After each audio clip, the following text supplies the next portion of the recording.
우리 주님께서 우리에게 말씀하려고 해요. 자, 오늘 이제 2022년도를 시작하고 있어요. 근데 오늘 갈라디아 1장 9절부터 3장 1절부터 9절까지 말씀 쭉 읽어보면 아시겠지만 믿음은 흔들려요. 그러죠? 믿음은 늘 믿음을 한다면 갈등이 있어요. 이거 맞는 거야? 이렇게 살면 되는 거야? 정말 내가 잘하는 거야? 이런 갈등이 있어요, 없어요? 여러분 어때요? 이 자리에 나와 있지만 정말 하나님 이곳에 와 계신 거야? 이런 갈등서부터 시작해가지고 나의 예배 하나님께 받아주실까? 오묘한 신비한 일들이 우리의 끊임없이 갈등으로 쭉 다가옵니다. 오늘 1절부터 9절까지 말씀이 그거예요. 성도 여러분, 그럴 때 우리는 어떻게 해야 될까요? 이제 우리가 이 2022년을 살아갈 것, 우리는 특별히 예수 믿는 믿음의 사람이잖아요. 믿음을 딱 우리가 점검해 보면 알겠지만 믿음은 막 의지적인 믿음이 있어요. 내가 막 억지로 믿는 거 가능해요, 여러분. 직분 받았기 때문에, 신앙생활 그동안 해왔기 때문에 다른 사람들이 보니까 이런 의지적인 믿음이 있어요. 근데 여러분, 진짜 믿음은 성령님께서 인도하시는 믿음이에요. 그래서 믿음을 하나님의 선물이라고 이야기합니다. 이 의지적인 믿음은요, 너무 많이 흔들려요. 얼마만큼 흔들리는지 아세요? 말 한마디에 무너집니다. 말 한마디에 그냥 무너져요. 제가 말씀드린 날씨에 그냥 무너져 버립니다. 어제 그저께 송구의 교수님 예배 드리면서 진짜 갈등이, 장로님도 그렇지만 저는 갈등이 진짜 많았어요. 코로나, 추운 날씨, 이게 뭐지? 그런 갈등이에요. 의지적인 믿음의 삶을 살기 시작하면 여러분, 아주 작은 일에도 나의 그 육신이 보내주는 언어 있잖아요, 여러분. 저도 몸이 보내오는 신호를 잘 알아요. 여러분도 이제 나이 듦이라고 하는 부분 앞에 서면 몸이 보내오는 신호가 정말 강력하거든요. 근데 여러분, 이것을 넘어서야 돼요. 성령님이 주시는 믿음 말입니다. 오늘 말씀 2절 같이 볼게요. 내가 너희에게서 다만 이것을 알려 하노니 너희가 성령을 받은 것이 율법의 행위로냐 혹은 듣고 믿음으로냐. 이제 질문하는 거예요. 질문. 내가 정말 어떤 나의 필요, 나의 목적을 위해서 믿는 거냐? 아니면 성령님께서 진짜로 내 안에 계셔서 나를 끌고 하는 거냐? 라고 하는 질문하고 답 찾아야 돼요. 여러분, 이거 꼭 답 찾으셔야 돼요. 나는 지금 의지적으로 내가 해야 되니까, 목사가 눈 크게 뜨고선 자꾸만 안 오면 뭐라 그러니까 할 수 없이 직분 받았으니까 여기에 와 계시는 분, 여러분 그분이 계신가? 여러분, 그런 것 정말 많거든요. 체면 때문에, 직분 때문에. 그게 아니라는 것이죠, 여러분. 우리 주님께서 우리에게 믿음에 대해서 말씀하려고 해요. 믿음은요, 작은 믿음이 있고 큰 믿음이 있어요. 자, 여러분들의 믿음은 얼마나 합니까? 얼마나 합니까? 밴댕이 소갈딱지 많습니까? 예? 누가 뭐라고 하면 삐지고 그냥 토라지고, 그냥 저는 그런 것도 봤거든요. 교회 나가면서 이게 왜 안 되냐? 그러니 제가 뭐야, 저 양반 뭐야 도대체? 아니 왜 안 다녔는데 왜 저렇게 화가 났을까? 아니 도대체 왜 화가 났을까? 괜히 화가 난 건가? 그런 사람이 있더라. 우리 교회는 그런 분이 없어. 얼마나 감사한지 몰라요. 정말 감사합니다. 별의별 사람들이 진짜 많거든요. 별의별 사람들이 정말 많아요. 여러분의 믿음은 어때요? 집사님의 믿음은 어떠십니까? 권사님의 믿음은 어떠세요? 본인은 알 거예요. 본인이 언제 어느 정도 알죠, 여러분. 알죠. 근데 꼭 이런 말씀드리면은 믿음이 작아서요. 그런 소리 하지 마세요. 마태복음 8장 26절에 같이 볼게요. 예수께서 이르시되 어찌하여 무서워하느냐? 믿음이 적은 자들아 하시고 곧 일어나사 바람과 바다를 꾸짖으시니 아주 잔잔하게 되거늘. 이 말씀 뭔지 아시죠? 예수님과 함께 배를 타고 가는 제자들이 풍랑 만나서 막 그냥 막 고통, 어려움, 그러다가 예수님께 하소연하는 거예요. 근데 예수님이 그들을 바라면서 이야기하는 거예요. 야, 네 곁에 누가 있는데? 너희들 옆에 누가 있는데 대체? 우리들에게 하는 소리예요. 우리 옆에 여러분, 저를 보시고 여러분 옆에 하나님 계십니까? 하나님 계세요? 하나님 내 옆에 계신가? 없어. 난 본 적이 없어. 난 들은 적이 없어. 난 경험한 적이 없어. 이런 사람들이요, 얼마나 많은지 몰라요. 직분자들도 그런 사람들이 얼마나 많은지 몰라요. 교회 와야지만 하나님 계십니까, 여러분? 그렇지 않거든요. 저도 지나가면서 이렇게 생각을 해봅니다. 정말 고통스럽고 어려울 때도 정말 많았습니다. 아무도 없는 교회의 이 시멘트 바닥, 이 도끼다시 바닥에서 무릎을 꿇고 하나님 앞에 몸부림치던 때가 있었거든요. 왜 앞이 안 보이고 길이 안 보였으니까. 그런데 말입니다. 너무 감사한 것은 뭔지 아세요, 여러분? 그 순간 기도하고 몸부림칠 때는 아무것도 없어 보이는데 얼마나 감사하고 감격스러운지, 정말 하나님이 놀라울 정도로, 무서울 정도로 갚아주고 채워주는 것. 성도 여러분, 그래서 고백하는 게 하나님이 하셨습니다. 고백할 수 있게 되더라고요. 성도 여러분, 오늘 말씀의 제목이 뭔지 아세요? 오직 믿음으로예요. 오직 믿음. 농사 짓는 분들은 너무 잘할 거예요. 씨앗 너무 작아요, 여러분. 참 작습니다. 그런데 그 씨앗을 딱 뿌려서 땅에 떨어져서 막 그냥 썩어진 것처럼 보이지만 어느 순간에 싹이 나고 또 잎이 나고 그냥 그거 자라서 꽃이 피고 열매 맺는 것. 그거 믿으세요, 여러분? 농사 짓는 분한테 이건 물어보면 제가 바보죠. 여러분들 여기에 전문가인데, 여러분. 예?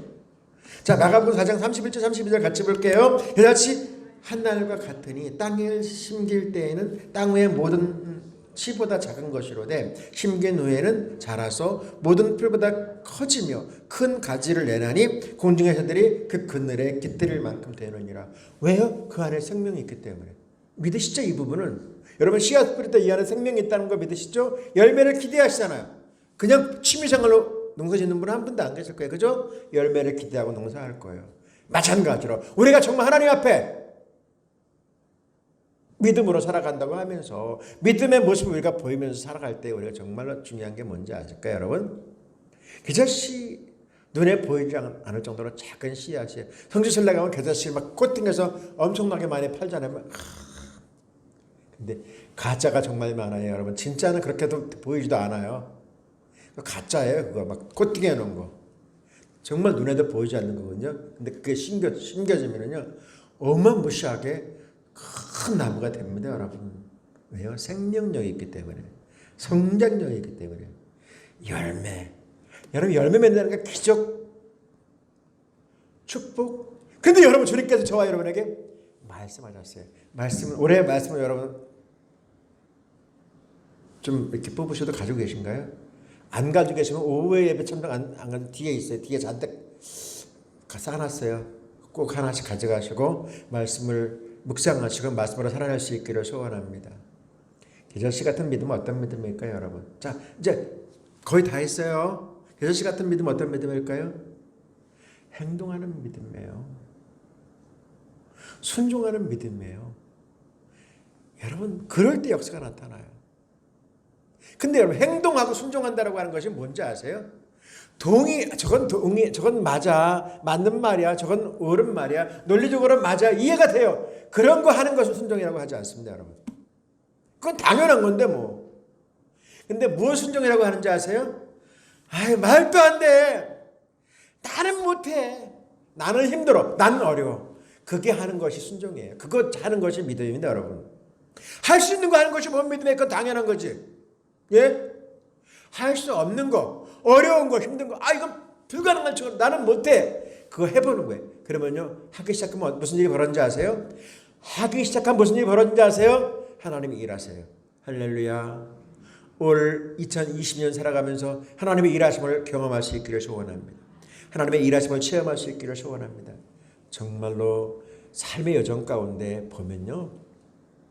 여러분 어떠세요? 장로님들 어떠세요? 하나님의 은혜였지 않아요? 하나님의 함께하심이었지 않습니까, 여러분? 이제 정말 중요한 거예요. 이전이 아니고 지나간 것 되도록 필요는 없잖아요. 오늘 이후 2022년을 살아가야 하는 거예요.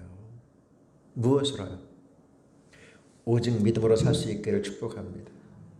주님을 믿는다고 한다면 하늘에 손바닥만한 구름 바라보면서 소나기가 올 거야. 왜요? 주님이 말씀하셨다고 한다면 말입니다. 열왕기상 18장 44절 같이 봅니다. 7번째 이르러서는 그가 말하되 바다에서 사람의 손만한 작은 구름이 일어나나이다. 이르되 올라가 아합에게 말하기를 비에 막히지 아니하도록 마차를 갖추고 내려가서 하라 하니라. 하나님의 사람 엘리야가 하나님 앞에 정말로 부르짖어 간구하는 가운데 하나님의 약속의 말씀을 받지 않습니까? 그리고 그 말씀을 받았는데 아무 일 없어. 아무 일도 없어. 여러분 하나님 말씀 받았죠? 아무 일이 없어. 이건 나하고 아무 상관없는 것처럼 보여. 그런 말씀 있어요? 없어요? 있죠. 뭐 나하고 이제 무슨 상관이야. 이게 나하고 무슨 아무 상관없어. 이게 무슨 나하고 무슨 일이 있어. 똑같은 거예요, 여러분. 하나님께서 엘리야가 3년 동안 이제 은혜 가운데 살다가 하나님께서 비를 주신다고 말씀하는데 하늘은 아무 일도 없어. 아무 일도 없어. 아무 일도 없어요. 근데 하나님께서 말씀하셨어요. 이제 비가 올 거다. 아무 일도 없지만 하나님의 말씀이기에 그는 사람들의 선포하는 거예요. 비 곧 올 거니까요. 마차를 준비하고 비를 피하세요. 왜 그랬을까요? 왜 그랬을까요, 여러분? 하나님께서 말씀하셨기 때문에 가능한 거예요. 우리 주님께 저와 여러분에게 2022년을 맞이해서 말씀을 주시고 말씀을 우리가 어떻게 대할 것인가를 질문하고 있어요. 작은 구름 하나, 손바닥만한 구름 하나. 큰 비가 올 거라는 사실을 주님이 말씀하는 거예요.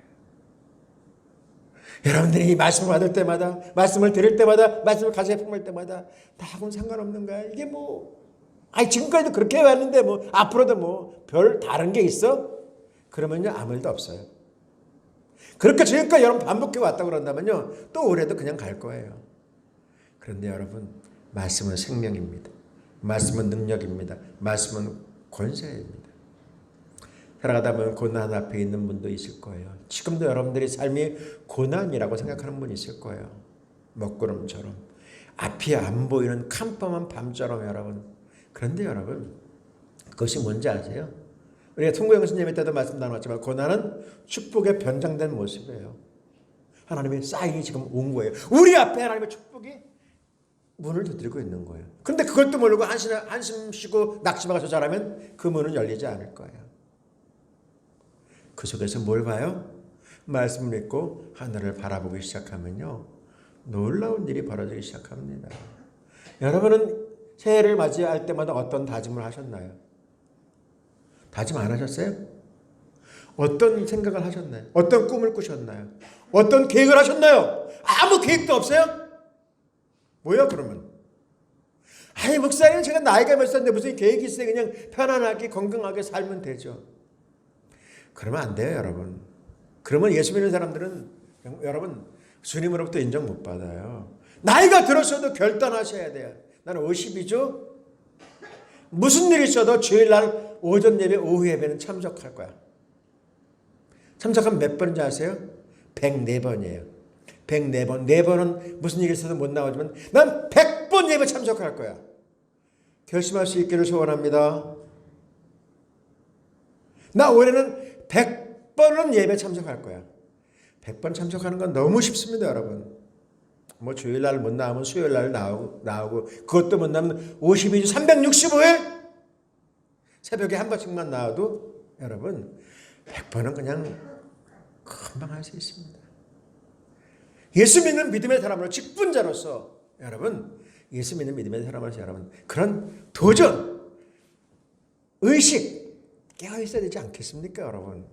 그냥 작년하고 똑같이 지금과 똑같이 그렇게 생활하면은 여러분 아무 주님께서 그냥 밥 세끼 먹고 마는 거예요. 그건 아니지 않습니까, 여러분? 오직 믿음으로. 오늘 말씀의 제목이에요. 오직 믿음으로 해요. 어둠이 왔습니까? 아침을 기다리는 것. 믿음이 아니라도 아침은 올 거예요. 그렇지만 우리 주님께서 우리에게 말씀하려고 하거든요. 시편 30편 5절이요. 같이 볼게요. 그 노염은 잠깐이요. 그 은총은 평생이로다. 저녁에는 울음이 깃들어 할지라도 아침에는 기쁨이 오리라. 이런 소망이 있나요? 이런 소망이 있어요? 이런 바람이 있어요? 믿음의 사람은요. 나이가 아무리 얼마 전에 100세가 넘으신 김영석 교수님 이야기를 이렇게 들으면서 생각이 참 많아졌습니다. 이제 100 오래되면 이제 4살 되시는데 그분이 이런 말, 지금도 참 좋은 믿음의 사람이에요, 여러분. 지금도 정말 믿음으로 살려고 끊임없이 공부하고 끊임없이 도전하는 그 모습. 여러분, 그런 모습이 우리 안에 있어야 되지 않겠습니까? 예수 믿는 우리들이. 예? 우리 주님께서 우리에게 말씀하려고 해요. 어둠이 우리 앞을 가로막았다고요? 고난이 여러분 앞을 가로막았다고요? 여러분, 아침은 반드시 오잖아요. 아침의 태양은 또 오늘의 태양은 뜨잖아요. 그렇다고 한다면 우리의 믿음의 사람은 그것을 볼 수 있어야 돼요. 전도서 7장 14절이요. 형통한 날에는 기뻐하고 곤고한 날에는 뒤돌아보아라. 이 두 가지를 하나님이 병행하게 하사 사람이 그 장래일을 능히 헤아려 알지 못하게 하셨느니라. 믿음의 사람은 생각이 달라져야 돼요. 우리가 이제 2022년을 또 시작해요. 예년하고 다 같다고요? 그러면 여러분 우리는 평생 역사를 이룰 수 없어요. 믿음의 사람은요. 이제 다시 한번 결심도 해요. 아이 목사는 작심삼일. 그래요. 3일에 3일 동안 결심하고 또 3일 동안 결심하고 또 3일 동안 결심하고 계속해서 360을 해보세요. 그럼 100번 정도 하면 될 거예요. 그죠? 100번. 그렇게 해보십시다.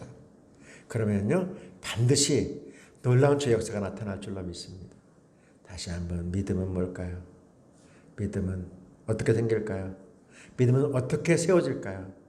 로마서 10장 17절이요. 그러므로 믿음은 들음에서 나며 그리스도의 말씀으로 말미암았느니라. 제가 자꾸만 반복하고 또 예배에 참석하라고 하는 이유가 뭔지 아세요? 그래야지만 믿음이 생기는 거예요. 듣지 않고요. 저 말씀 수없이 들었는데 그래요. 수없이 들은 그 말씀. 반복의 능력이라니까요. 반복의 능력이에요. 자, 같이 볼게요. 마태복음 13장 10절이요. 너희 눈은 봄으로 너희 귀는 들음으로. 무엇 들어야 될까요, 여러분? 말씀 들어야 돼요. 복음의 말씀. 들어야지만 이 시대에 2022년도 여러분 승리할 수 있어요. 말씀을 마치려고 합니다. 오늘 말씀의 제목이 뭐예요? 오직 믿음으로예요. 이 안에 어떻게 살아야 돼요? 올해 어떻게 살아야 돼요? 오직 믿음으로. 어떻게 살아야 승리할 수 있어요? 오직 믿음으로. 여러분의 문제 어떻게 해결돼요? 오직 믿음으로. 여러분 자녀들의 앞날 어떻게 해결돼요? 오직. 여러분의 기업은, 여러분의 일터는, 우리의 삶은 오직 믿음으로 해요. 그렇게 한번 살아보십시다. 이전에는 그렇게 잘 살아오셨어요. 지금까지 잘 살아오셨어요. 여러분 너무 잘 살아오셨어요. 그런데 다시 한번 결단하시고요. 한번 해보십시다. 그러면 놀라운 주님의 역사가 나타나요. 주님의 일하심을 보게 될 거예요. 작은 겨자씨 안에 생명 있음에 열매를 기대하는 것. 여러분 손바닥만한 구름 하나님께서 말씀하셨기에 장막비가 올 수 있다라고 하는 것. 캄캄한 밤 고난이 있지만 나와 함께 하시는 주님을 믿기에 새 아침을 정말 그 아침 기회가 왔을 때 내 것을 삼을 수 있다라고 하는 그것 붙잡고 2022년 승리할 수 있기를 축복합니다.